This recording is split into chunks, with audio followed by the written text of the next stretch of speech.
آج کے لیکچر کے لیے جس موضوع کا میں نے انتخاب کیا وہ ہے کہ اللہ رب العزت کی اس کائنات پوری کائنات میں سب سے بڑی نعمت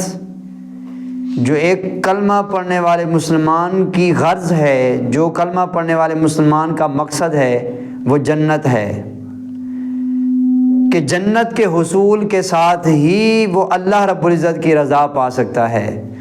دو چیزیں خاص ہیں دنیا میں اور آخرت میں۔ جو کلمہ پڑھنے والا مسلمان اسی دنیا میں، اسی کائنات میں اللہ کو منانے کی کوشش کرتا ہے، اللہ رب العزت کی عبادت کرتا ہے، وہ اس کے حضور سر بسجود ہو جاتا ہے، تو ایسے شخص کے لیے اللہ رب العزت نے ہر طرح کی نعمت، اور علماء فرماتے ہیں کہ ہر خیر کا منبع اللہ رب العزت کی جانب سے وہ جنت ہے، اور اس کے مقابلے میں فرمایا کہ ہر شر کا جو منبع ہے وہ دوزخ اور جہنم ہے۔ اب اسی جنت کے حوالے سے ہم بات کر چکے کہ وہ جنت جس کو اللہ رب العزت نے ہر انسان کا اصل مقصد قرار دیا کہ ہر کلمہ گو مسلمان اس کا مقصد، اس کا ٹارگٹ اور اس کا گول وہ جنت کا حصول ہے، اور جنت کے واسطے سے، جنت کے وسیلہ سے اللہ رب العزت کی ملاقات ہے۔ اب سوال یہ ہے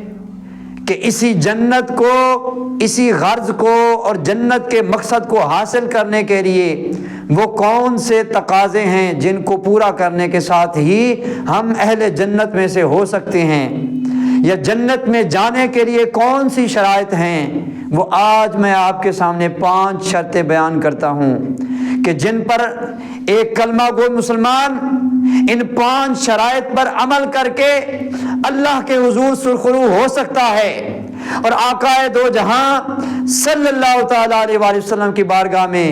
اس کی رضا حاصل کر سکتا ہے۔ وہ 5 شرطیں کیا ہیں وہ آپ سماعت فرما لیں۔ ان میں سے سب سے پہلی شرط یہ ہے کہ انسان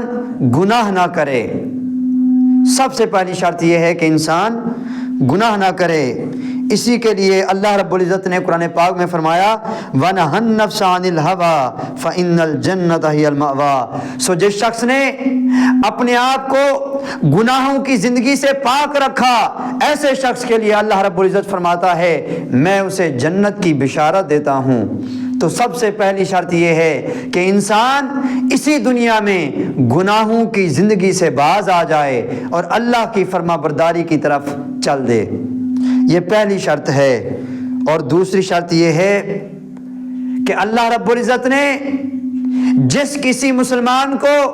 جس حالت میں، جس کیفیت میں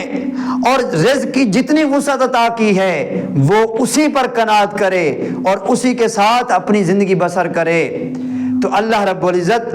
اسی شرط کے پورا کرنے کے ساتھ اللہ رب العزت پھر اسے جنت میں مالا مال کر دے گا۔ تو دوسری شرط یہ ہے کہ اللہ رب العزت نے اسے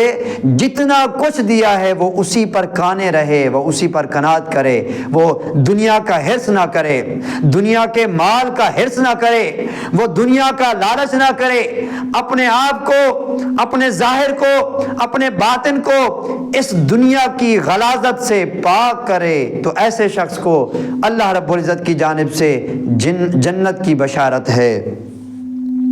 پھر تیسری شرط یہ ہے کہ اس کی زندگی میں جو خیر کا کام ہو، جو نیکی کا کام ہو، وہ یہ نہ سمجھے کہ یہ تو چھوٹا سا عمل ہے، کسی بھی نیک عمل کو چھوٹا سمجھ کے چھوڑے نہ،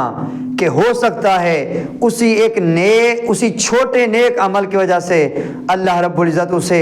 معاف کر کے جنت عطا فرما دے۔ تو فرمایا کسی بھی چھوٹے عمل کو کبھی بھی حقارت کی نگاہ سے نہ دیکھیں اور اسے ترک نہ کریں، کہ ہو سکتا ہے قیامت کے دن اللہ رب العزت اسی ایک چھوٹے عمل کی وجہ سے تمہیں جنت عطا فرما دے۔ تو یہ تیسری شرط ہوئی۔ اور فرمایا چوتھی شرط یہ ہے یہ بڑی خاص بات ہے کہ ہر کلمہ گو مسلمان جس کی زندگی کا مقصد اللہ کی رضا کو حاصل کرنا، بشکل جنت کا حصول ہے، تو اس کے لیے چوتھی شرط یہ ہے کہ وہ صالحین کی، وہ اہل اللہ کی اور اہل خیر سے محبت کرے، اہل اللہ سے، اللہ کے پیاروں سے، اللہ کے ولیوں سے محبت کرے۔ یہ چوتھی شرط ہے، اور اس کا مقصد یہ ہے کہ جب اللہ رب العزت اپنے پیاروں کو جنت عطا فرما دے گا تو ہو سکتا ہے کہ انہی پیاروں کے وسیلہ سے جب وہ جنت میں جائیں گے تو وہ عرض کریں گے باری تعالیٰ ہم سے محبت کرنے والے،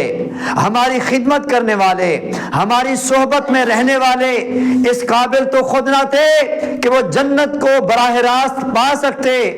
تو باری تعالیٰ ہم التجا کرتے ہیں کہ جو ہم سے محبت کرتے تھے، ہماری خدمت کرتے تھے اور ہماری صحبت اختیار کرتے تھے، انہیں بھی جنت عطا فرما دے۔ تو اللہ رب العزت اپنے پیاروں کے وسیلہ سے انہیں جنت عطا فرما دے گا۔ تو چوتھی شرط یہ ہے کہ ہر کلمہ گو مسلمان کو اہل اللہ سے محبت اور ان کی صحبت اختیار کرنی چاہیے۔